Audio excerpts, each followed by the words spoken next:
I love the chase and the hunt, and I set the pace when I'm running. I always take what I want and I always give it 100. Don't need a bank, no I'm funded. Play the game like it's nothing. I'm always thankful for something. Don't take for granted, stay humble. Now wake up! It's time to look. What's up, everybody, and welcome to the Comment Riders. I'm your host. My name is Josh. Joining me, as always, is my good friend Toby. Hi, Toby. Hello, Josh. How are you? I am great. Of course, right at the top of the show, I want to point out that we have a Patreon. If you've been listening to these episodes and been liking what we're doing, check out our Patreon. You can find links down below in whatever platform you are listening or watching on. $3 a month, and you get a bunch of exclusive content and watch and reacts to other Kamen Rider series and all kinds of stuff, not to mention joining in our fun Discord community, which is awesome. A lot of good people in there. So check that out. Of course, subscribe to if you haven't done so. But this week, we're talking about Geats episode 41. But before that, Toby, how are you, my good friend? Before that, and then before that, and then before that. There's lots of things you got to get done before, there's lots of business up front. And all business up front. The party is in the back. This party's going to run a little late, I'm sure. Right now, we are once again probably going to get downpoured on. So even though we're doing a different day this week, it might be another cut and paste with the storms around Toby's house. How fun. We had storms earlier. We were out and about a little bit. We timed it perfectly because we were outside. We left the outside area, like the park that we were in, before we got downpoured and rain. We went to a restaurant. We got inside. Minutes after getting inside, torrential downpour. And then it had quit by the time we left. So it was perfect timing around here. That's wonderful. I'm glad to hear that your rainy day wasn't so rainy. It has been crazy stormy, though. We had, I think, about 2 nights in a row. We've had like a bunch of lightning and storms and stuff all night long. And then, today during the day was all crazy. So it is a tumultuous time of year with storms. It sounds very scary over there for sure. Yeah, I'm not a big fan of like thunder and lightning. I don't know. Like, it's just like it's ominous. Like, I'm not scared really, but it's just like it's not fun hanging out in a house with just like lightning flashing in the windows. It feels like I'm in a haunted house or something. I don't know. See, I like that. You like this year so far, I feel like we haven't had one good storm that's actually like the rumbles and the thunder and lightning and stuff. Yeah, it just rains. But I miss like the scary times because on the opposite of you, like I have like a patio kind of room that's all basically windows. Oh, nice. And I like watching the lightning bolts. Okay. So I feel like I'm missing out in these trying times. So I like doing that, like sitting on the porch watching it rain. If there's like low rumble of thunder in the distance, that's fine with me. A little bit of lightning is also like not terrible if I'm sitting outside watching it. But I feel like it always is at nighttime around here. So like I can't sit outside really and watch it because it's like late and it's just I'm trapped inside and the windows flash once in a while. But I picture you with like your sweet tea, even though you're not Southern. I picture the Southern gentleman sitting on the porch sipping some brews. Yeah, we got some good porches around here, I gotta say, with this new house. We have a front porch where you can stare at the neighbors, and we got a back porch where you can stare at some water. But I've been known to sit out there and have a brewski. And by brewski, I mean a Diet Coke. There you go. All the bubbles go right to the head. Maybe that's my problem, Toby. They've just been going to the head for too long. Your brain's carbonated. So Jessie bought me. We haven't tried it yet, but she. I'm a non-drinker for anyone out there who I guess doesn't know me super well. But yeah, I don't drink it at all. But Jessie bought me some alcohol-free wine to try. Okay. Because she likes wine a lot, and she wanted me to try it. So basically, it'll taste like fruit juice or something. I don't know. We'll see. I mean, I think at most it'll taste like sour grapes. Like not even the mean joke of like sour grapes, but like, do you know like what type of non-alcoholic wine it is? She told me, but I can't. I asked her whether is it a Merlot or a Chardonnay? Oh, that I have no idea. Okay. I asked her what color it was because I knew color mattered, like reds and whites and stuff. That's true. She laughed at me when I asked what color it was, which felt like a very valid question. I don't know why she laughed at me, but she still laughed at me. But then she did tell me what it was, and I forgot what she said. I think it was a white, but I might be wrong. Those are usually extra sweet and sugary, so make sure you drink it cold. Okay. It's in the fridge right now. Okay, that's good. And then if you like sweet stuff, that'll work then. So I'm the opposite of that. So I only like super dry reds that almost, it's just like, dry is a weird word to use when you're talking about drinking something. I was gonna mention that. Yeah, as someone who doesn't drink alcohol, I don't understand the use of the word dry as a descriptor of liquid. It basically means there's not a ton of sugar in it. It's like almost like they fermented, I guess is the right word, but they got all the sugar out of it. So it's just like fermented grapes basically. And obviously you're not going to know the difference, but it does taste dry, as dumb as that sounds. It's one of those words that like once you taste the difference, you understand why they picked that word basically. Yeah. So like if you enjoy your white sugar drink, see if they have red non-alcoholic wine too, and you can at least try the difference. Okay.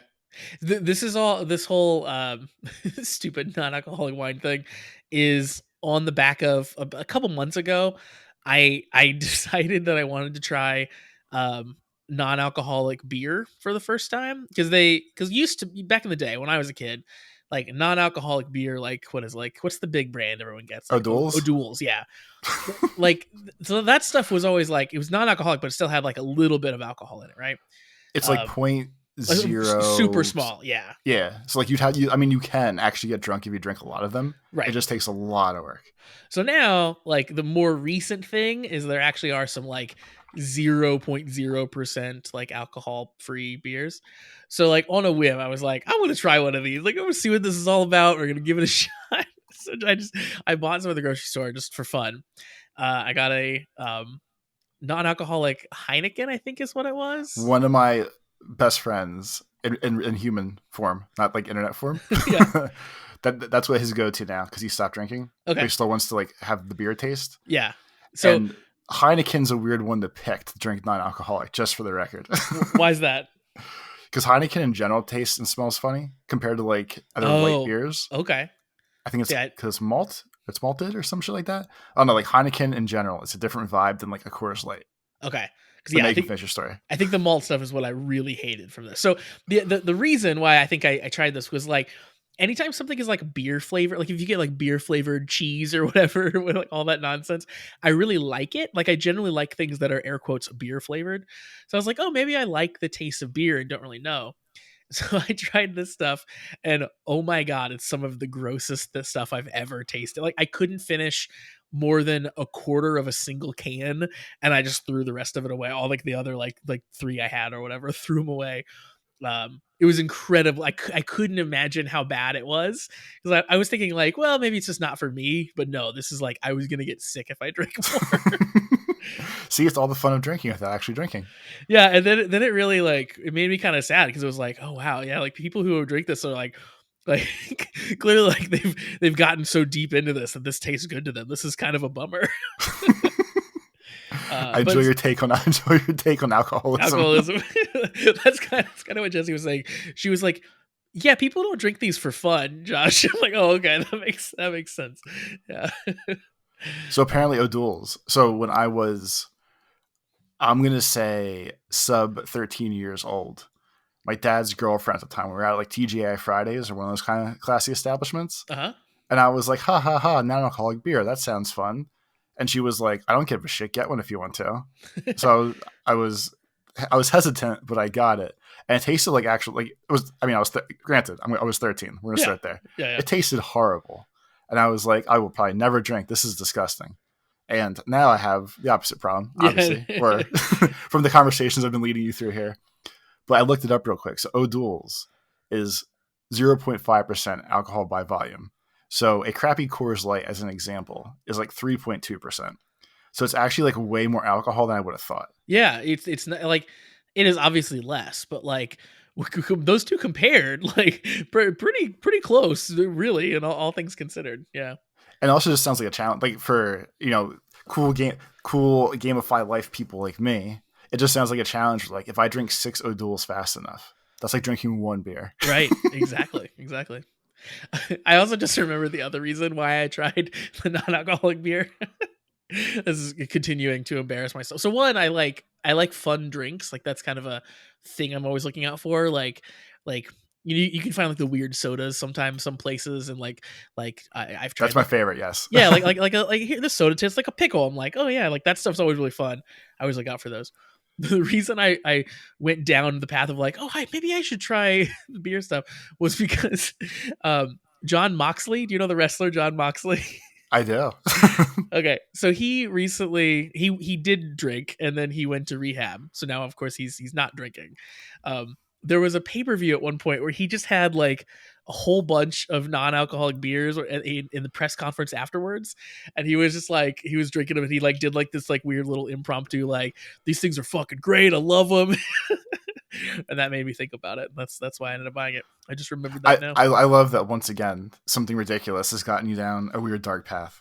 Yeah, I saw a wrestler drink, so now I want to drink. A former alcoholic pro wrestler talked me into trying something. Is pretty much how my life goes. I'm nothing if not a dark path, Toby. Just one continuous dark path. You're just one step away all the time. It's a good thing I don't drink, because I would I'd be miserable. Toby, speaking of miserable, we got a ton Damn, of I was emails. going to make that same segue. I was going to I didn't know what I was making it into, but I was going to make that same segue. Yeah, speaking of miserable. No, we have a bunch of emails this week, which is very exciting. If you want to send us an email, it is at cast@commonridersucks.com. Again, check out the description of where you're listening to this to find that link. But we love hearing from you guys out there in listener land. First email comes in from Shade.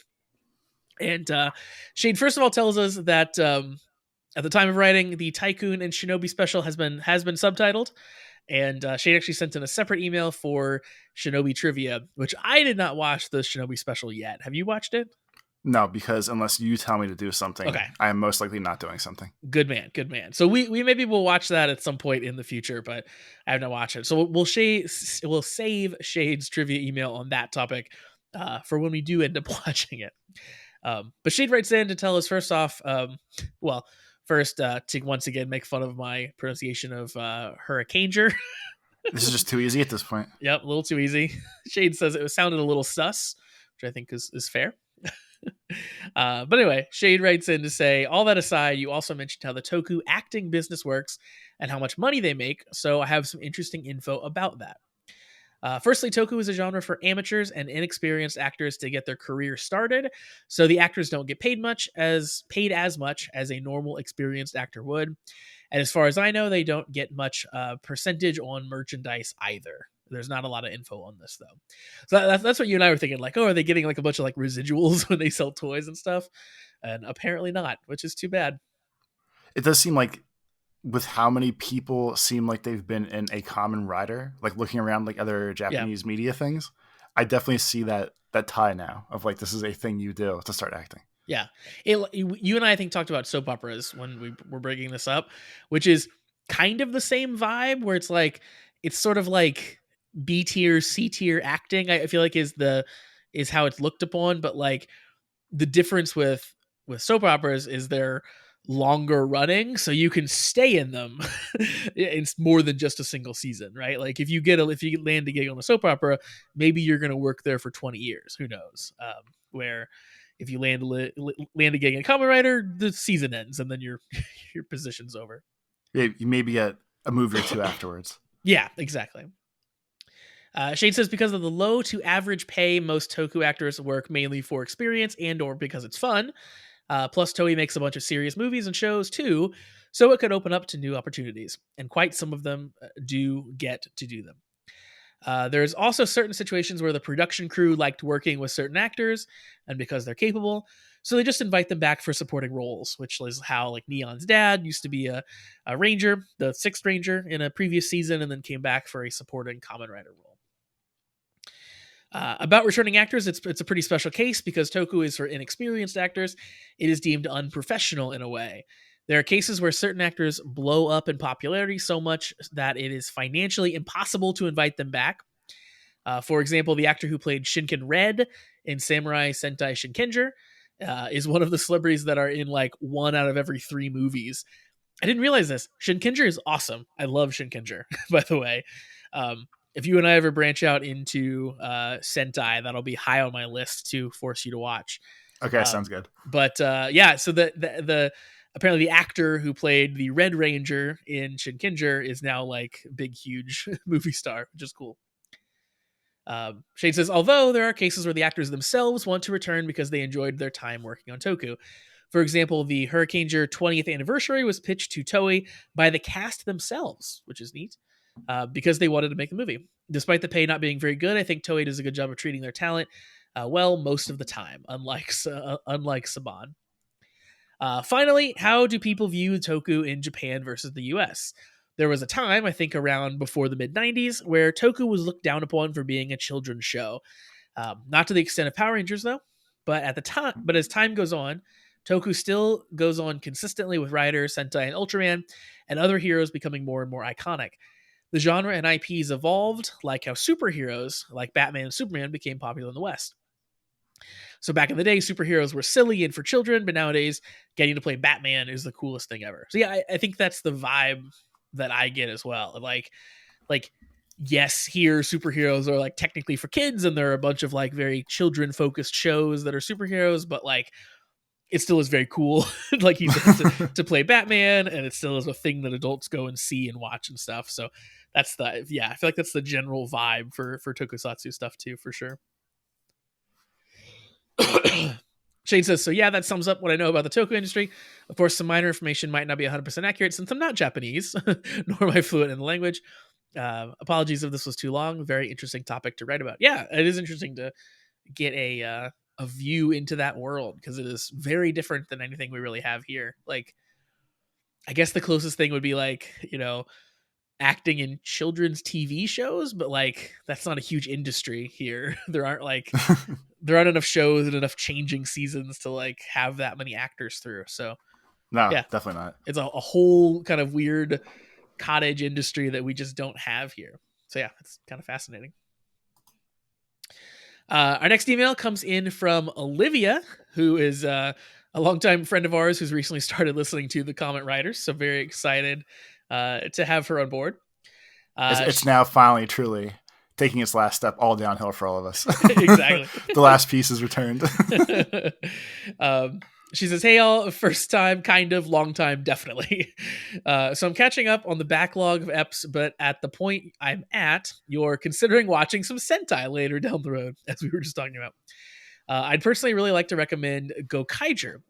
Not only does it have a phenomenal theme song that I'm sure Josh will love and Toby will skip, but it is also the 35th anniversary season of Sentai, so you get a lot of guest appearances and transforming into other past Sentai teams.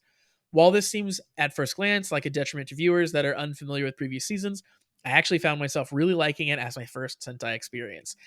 The footage was later used for Super Mega Force, but the story is so much better. You have a team of kind of selfish, morally detached Sentai as main characters, and some very badass fight choreography. I'm actually upset that I recognize that name for some reason. Like, it took me a minute to I wouldn't have put the piece together that it was Super Mega Force, but I knew that name. Yeah. And I was very upset with myself. You're learning. You're picking up parts of the genre, Toby. You're doing it. The last empty pieces of my brain slowly filling up with just more and more useless shit. Filling up with Japanese children's TV shows. Congratulations. I did it. I've ascended. Anyhow, that's my pitch. If you haven't heard of it yet, love the show and very glad to have you both back on the air after so long. Thanks for reading. I think that that is also a fantastic season. That's probably my second choice. I think Shinkenger is still my favorite. But this one's cool because it is pirate themed, Toby. So it's these like weird space pirate people who, as described, are kind of like very aloof and like not really the most heroic, which makes them very fun. It's a good season and much better than Super Mega Force, I will say. Definitely agree. Poor Super Mega Force. And then we also have an email here from Charlie from Texas. Charlie, I appreciate this, by the way. The subtitle? No, the subject of the email in all caps is "Do not read until watching episode 41. I'm looking at you, Josh." So I appreciate the very, very clear spoiler warning. But since we're talking about episode 41 today, I'll go ahead and read it. Charlie says, hey, so the aggressive email subject might seem a little weird, but I thought I'd talk about Keiwa's new form for this email because, oh my God, I love it. It's also pretty interesting in terms of the history, so I thought I'd let you know about it. The Bujin sword, or the Shogun buckle, was leaked to us way back when we first heard about the Mark 9. Some of the sounds for the buckles were in the Desire driver, so we had those back when we first got the toy. And then don't look up the sounds, the hacked sounds, because there's even more spoilers built into the Desire driver. I'm offended he called it a toy, but go on. It's a tool. But we really didn't know what it meant until Keiwa got his ninja buckle. Of course, we assumed it would go to him, but didn't know what it looked like. However, a few, I think, months ago, some leaked drawings of the upcoming Mark 9 and Shogun buckle came out. Charlie says that he will attach the images. There's no attachment here, Charlie. None whatsoever. Damn it, Charlie. Most people thought they were fake, but they apparently turned out to be true. As for the suit, I don't know all the details of how it was made, but it's pretty clear the visor and chest are modified versions of the command buckle. Yeah, definitely. Like, you can see some of the fighter pilot influence for sure. Also, I don't know if you know this, but each rider has some sort of accessory that carries over through all their forms, like Geats' scarf or Tycoon's leg band. In the Shogun form, the band is actually black, where in other forms, it's usually green. I'm going to have to at least go back and watch the episode once more then, because I've never noticed his leg band, unlike Geats' scarf. Yeah, I haven't really clued into the band. The scarf, for sure, is always there. That's an obvious one, but yeah, I've not noticed the leg band, really. Finally, the eyes of Tycoon's Shogun helmet are actually grayed out, and the visor itself is red, similar to how Buffa's broken eye lens was gray. Anyway, keep up the good work. P.S. to all the people listening, y'all should sub to the Patreon. It's really cool. I appreciate that, Charlie. I'm a little biased, but I also think it's pretty cool. So yeah, that is our emails. We got some people hyped here about episode 41, which is exciting. And if you want to send an email and be cool like our friends here are, again, cast@commonridersucks.com for those emails. We love to hear about whatever's on your mind. Love to hear your thoughts on things.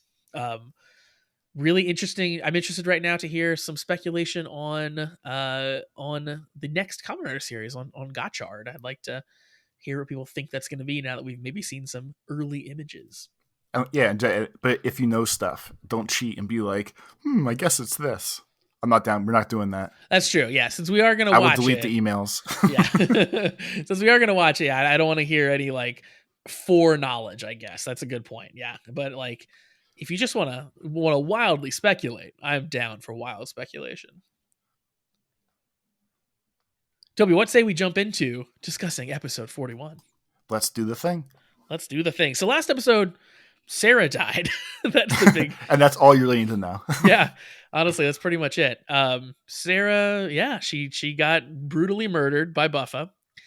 And this episode some would say accidentally. Some believe that otherwise. Yeah.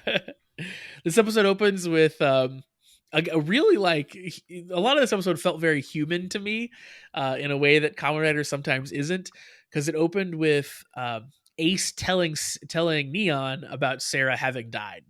You don't often get scenes like that, I feel like, in tokusatsu, where it's like I have to inform you of something really terrible just happened.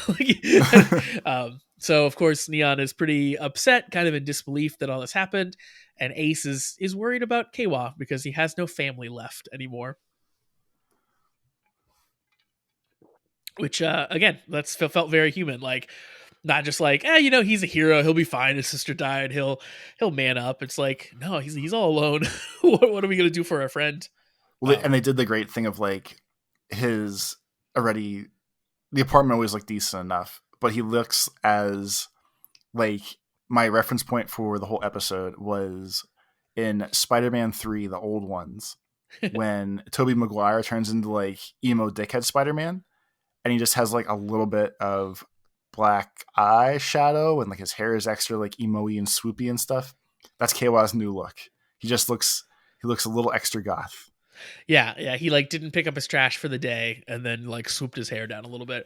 I love that when people are sad in filth. Yeah, when people are sad, they just have extra time to do their hair for some reason. Just I know the idea is it's supposed in a lot of these it's supposed to look like you didn't do your hair, but like it always is clear they tried really hard to make their hair look disheveled in a very emo goth way, especially in the Spider-Man. That some of the worst scenes in movie history.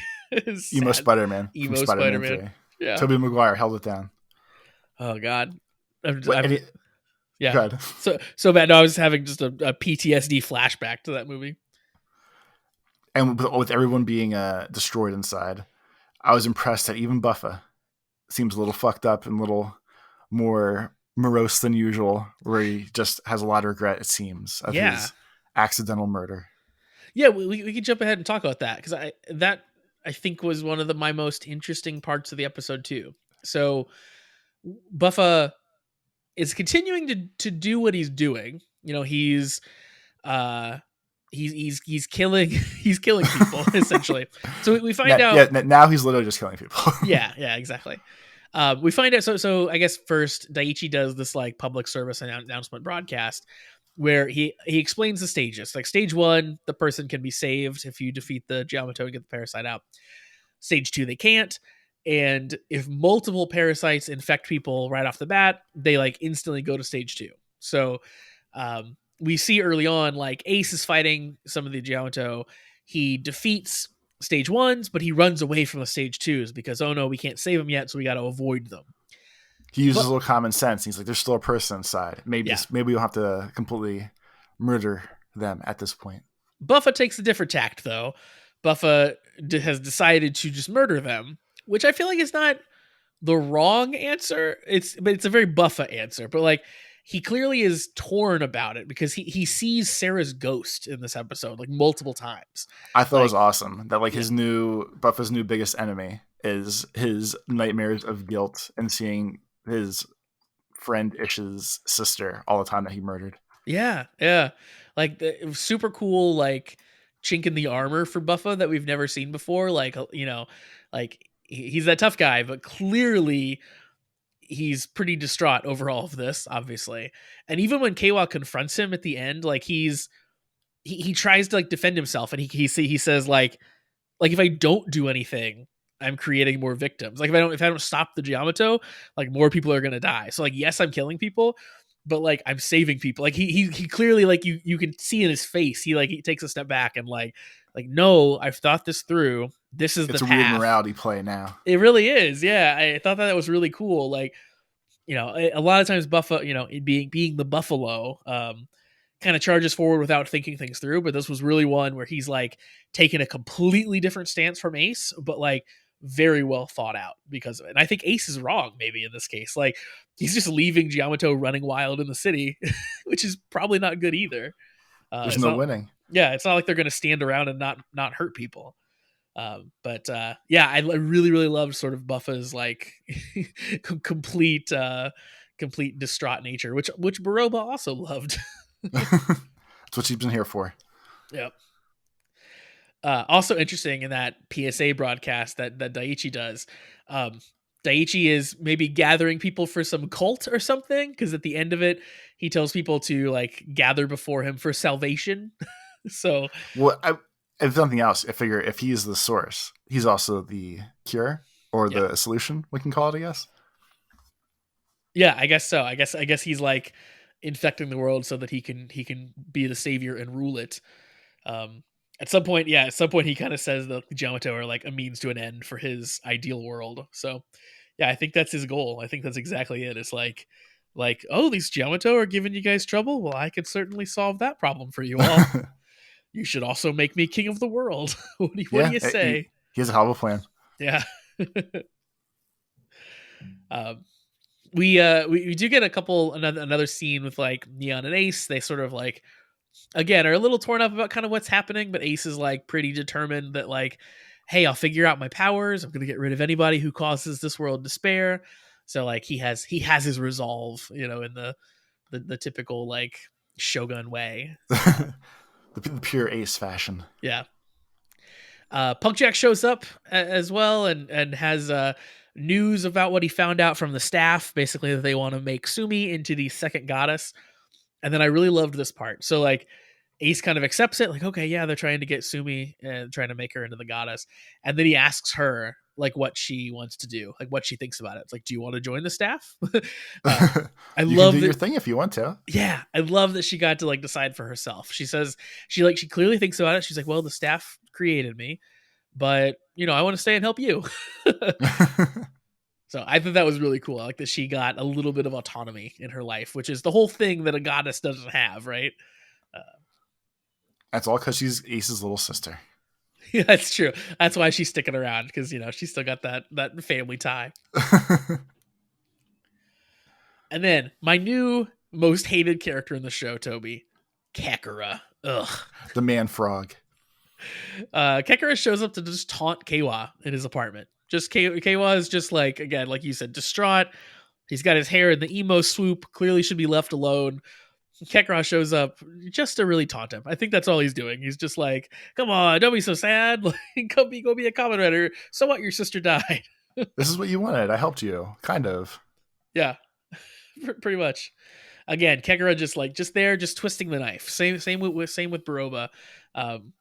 Just there to just make things extra bad for people. And then we got an interesting scene as well next up with Neon visiting her dad in jail. Dad's not doing well, Toby. He's the ultimate scapegoat. Yeah, he pretty much is. Like, he's got to take the fall for a lot of the stuff that's become public. It's clear. He's like lamenting, like, if only you had won the DGP and you'd gone to the future, like my company, would have been so much stronger. And now he's like crying because no one from his company has come to visit him. Because like as it always works, the lowest ish on the totem pole is the one that gets thrown to the wolves when it all goes to crap. Yep. I thought Neon was like appropriately ice cold here, because she kind of is like, yeah, that means that you're not useful to them anymore, which I liked a lot. He's like begging her to help him, and she kind of like, one, she went to visit him to see if he could make her a Kamen Rider. He obviously can't. So then she's just sort of like ignores his pleas for help and tells him that the company doesn't care about him anymore. Well, then you're completely useless. Yeah. All because you made a wish on your dead kid. Yeah, she has like a commentary on like, wow, if only like Akari hadn't died, your whole life would be different now, huh? Anyway. just real cold shit from Neon, which I liked. And then next up, of course, Toby, we get Ace and Sumi shopping for a disguise. That was my favorite only because that's like pure Yakuza game moment. Yes, absolutely. Because especially in like in the last the two Judgment games, which are like adjacent to all this stuff, one of the people you work with always like volunteers to go work at the cabaret clubs just for like one mission to get information. Yep. And you basically just like dress them up however you want. I always make them look absolutely ridiculous. But all I could think of is like, we're going to hide you in plain clothes instead of your game navigator dress, I guess we can call it. Your opposite color dress, your black and white. Yeah. And it's just like, okay, now you're just a girl. Let's hang out. Yeah.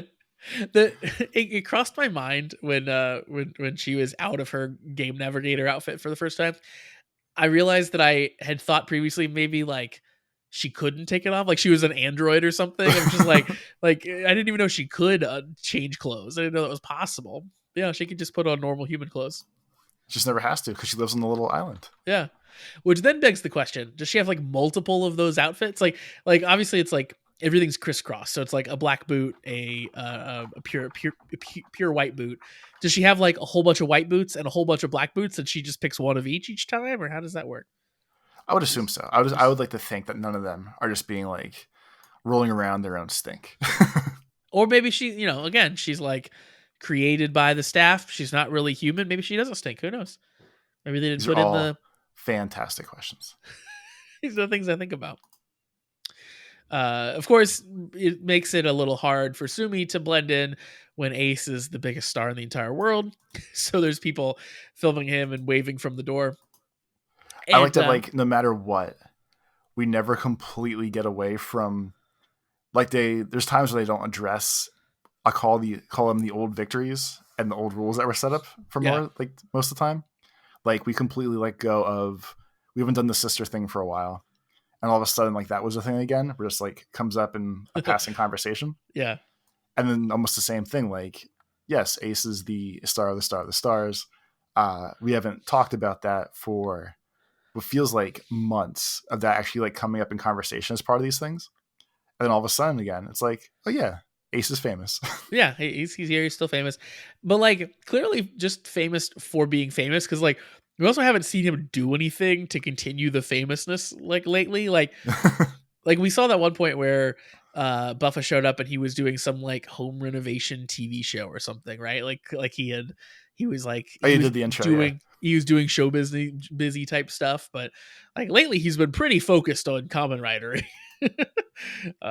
But yeah, I guess he's taking a quick little sabbatical from being incredibly famous, but you know, people still notice him.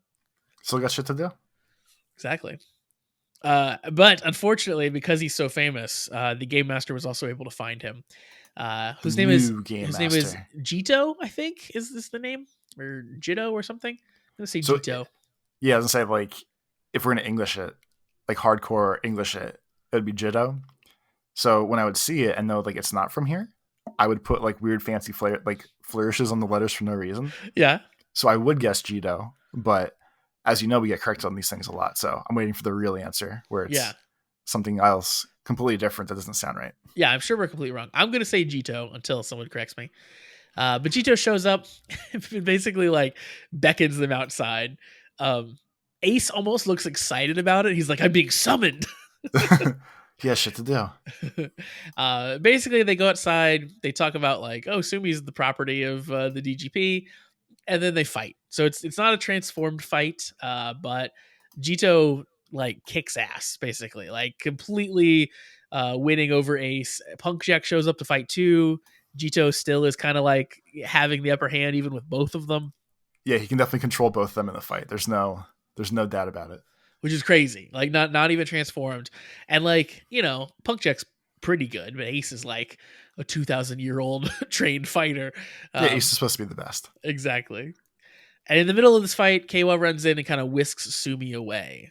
We see. So the fight kind of ends abruptly. And basically Jito like warns Ace to not think he owns the world, but like someone with a stronger wish might rule it instead. Like, so there's sort of this weird ominous, like you might have the rug pulled out from under you, buddy.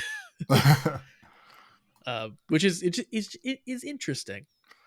It sets up one last little twist in this last gap of episodes here. Yep, exactly. And then, of course, leading into our, I guess, current twist here with Keiwa. So Keiwa grabs Sumi. This is when he's full emo Spider-Man, just for the record. 100%. Yeah. He has this like weird like slouch that he does that like is amazing. He's full on like main bad guy Spider-Man vibe going on. So he basically, in talking to Sumi, this is a great scene, by the way, where like Sumi's like saying like, oh, I'm sorry, I don't even know what to say about Sarah. And Keiwa is kind of like getting more and more, I guess, ragey, over the top, and like unhinged as he's talking to Sumi. And it leads to him essentially begging her to use her powers to give him a power strong enough to protect the world, kind of like she did with Ace. So she starts to pray. And as she starts to pray and like it starts to work, like Keiwa, we cut back to his face and he looks just pure evil. Like he has this like smirk on his face, like, yes, it's working. I talked her into it. Dark Spider-Man. I'm gonna keep saying it. I want everyone else to also agree with this. This is why I keep saying it. It's funny though, because so obviously she has this power, as we know. There's still time for a Buffa wish of the same variety, I feel like. Yeah, I think so. But I feel like where she was happy she made Ace's wish for Mark 239, whatever. This one seems like a regrettable one, where when she actually realizes like what she's done, I feel like this is going to go poorly and he's just going to be a big jerk. Yeah. It was kind of under duress, right? Like he's like begging her to do it. She, like maybe thought she was helping, but yeah, clearly not.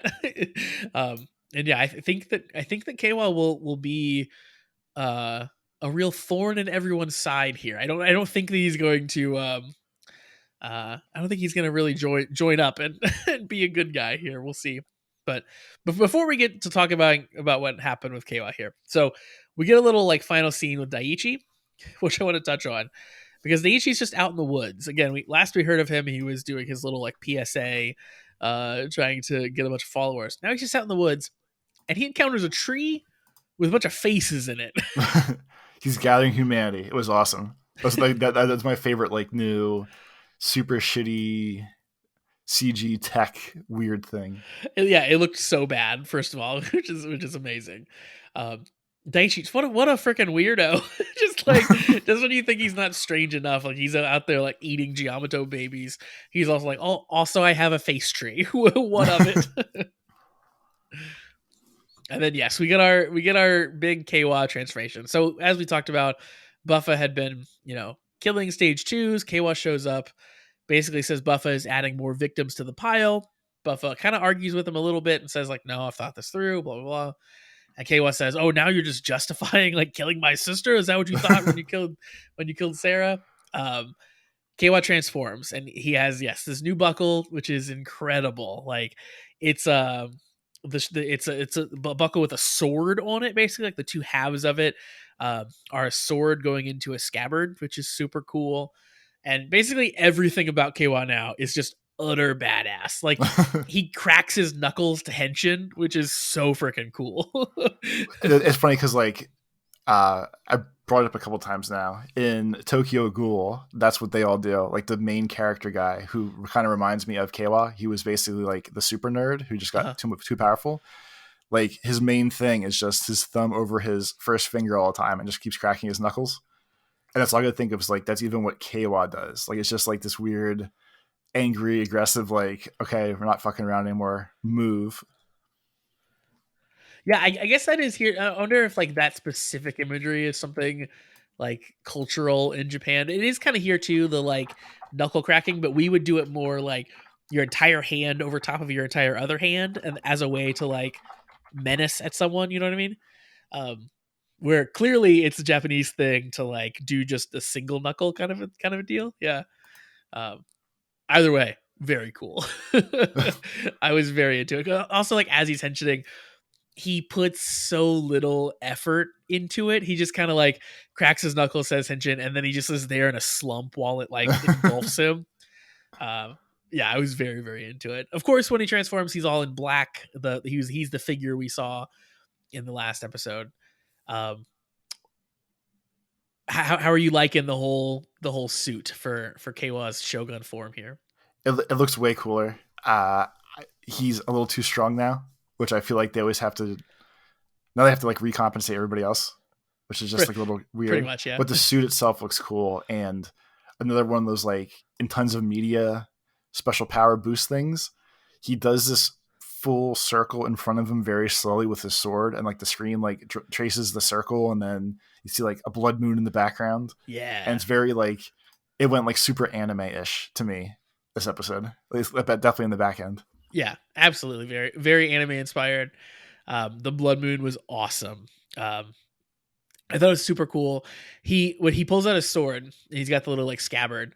At one point, he like just tosses the scabbard aside, like clearly like I'm not gonna sheathe the sword back. I'm just gonna run Buffa through with it. It must now taste blood. Exactly. At some point, he takes like I like that in the series up until now, like Buffa's chainsword has been kind of one of the craziest, most badass weapons.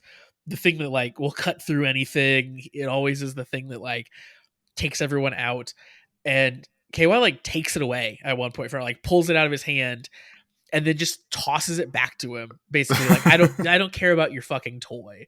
I thought that was really really cool. But yeah, it's all leads up to the big ending of killing Buffa, apparently. like standing over him, Buffa says, what happened to goody goody Keiwa? Keiwa says, I haven't changed at all, I'm still the same person, and then stabs him straight through maybe the buckle area. It's kind of hard to tell like where he's jabbing him, but like sword... I'm saying through the heart like a vampire. He just could be like the most, like because at least when when Buffa killed Sarah accidentally, it wasn't like anger tied to it. This was full blown like I'm aiming straight for I'm going to say it, his heart. And he's like, I'm just going to fucking end this. And just did like both hands, like reverse pulling Excalibur out style, just stabbed straight down. Yep.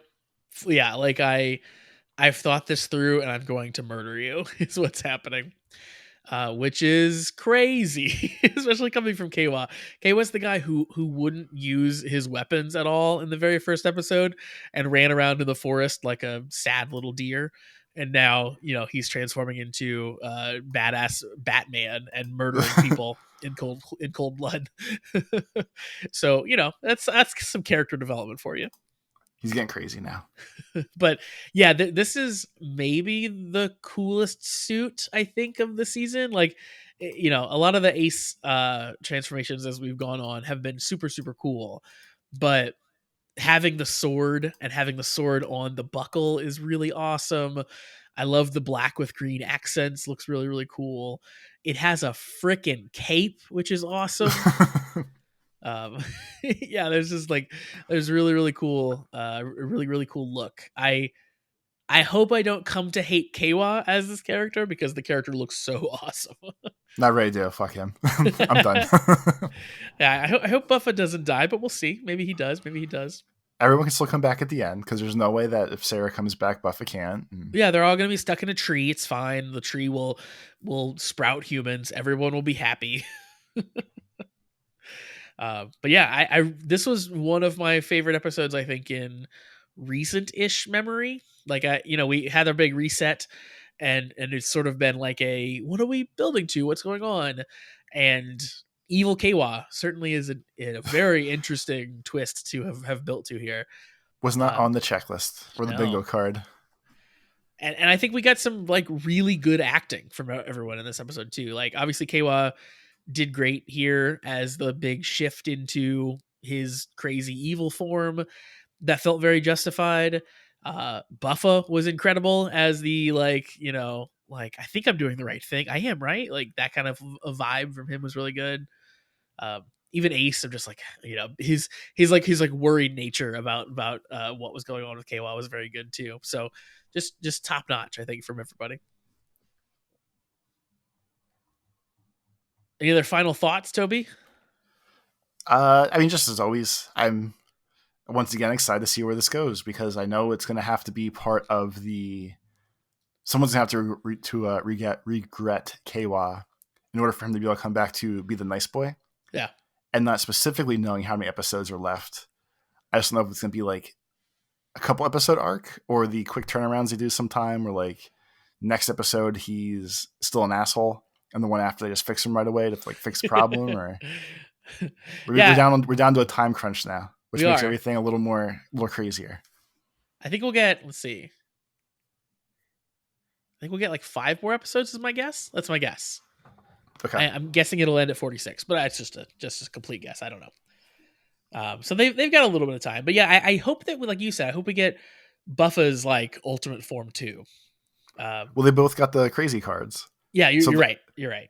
So assuming it's tied to the super boosts that we saw Kakara and Baroba get 2 weeks ago now, they both still have to use those, I feel like. Unless Buffa's was just like a MacGuffin. But I feel like that's not the way the show works. Yeah, I don't think that it is. I'm sure we'll see something come of that. It's kind of a bummer. I'll let it play out. I have faith in them. I think that what they've done story-wise so far, I've been very on board with, and even stuff that I was like, I kind of hate this. Like they won me over on. So I believe that it'll all resolve, but I don't love right now that like Neon is just like cast aside. Like it's become this weird boys club where the boys go off and fight, and then Neon can't become a Kamen Rider, so she's just has to like be scared and sad. That was her own decision. Yeah. I mean, I guess. Well, sometimes there's consequences, Josh. That's all I'm going to say. It wasn't really her decision, right? Because they can't recreate her buckle. Like Buffa destroyed her ID core. So I guess that's true. That's why she couldn't, like, because she didn't get the option to become a writer again, like Buffa and like Kawa did. But she did get to make the decision to mope around for 5 episodes and say, why am I here? What am I doing? This is stupid. I don't want to be a writer, blah, blah, blah. That's true. But yeah, it feels like we're back to that again suddenly now, where she's like, Dad, can you make me a writer? No? Okay. All right. I changed my mind. All right. I guess I'll just be sad about Sarah then. But yeah, I hope she gets like a little bit more. I hope this isn't just the end of her arc. But other than that, I'm pretty pumped about where things currently are. All right. Well, as I said, that's going to do it for us for episode 41 here. Again, send in emails to cast@KamenRiderSucks.com and check out the Patreon if you are liking what you're hearing here and you want to hear some maybe more, looser, fun content, some kind of Mystery Science Theater-esque content for Kamen Rider. That's what we kind of specialize in over on the Patreon. Check that out. You can, again, find the link down in the description. And subscribe if you're watching on YouTube or listening in podcast form. Go ahead and give us a subscribe. The majority of the people that are watching are not subscribed. So if you're one of those people, maybe give us a sub and you'll be notified when the new episodes come out. Ooh, what fancy technology we have in 2023. Isn't it crazy? Smash that bell icon. Ding the bell. Thumbs up. You gotta mix them up or something. Yeah, so that's gonna do it for us. We'll be back next time for episode 42. But in the meantime, have a great week, everybody. Peace. I'm taking shots at the enemy. I'm gonna make it to the top, leave a legacy. If I got something to say, you better let me speak. Turn it up a new degree, bitch, you ain't seen anything. I pop off with the new rock, electronic, blow the sun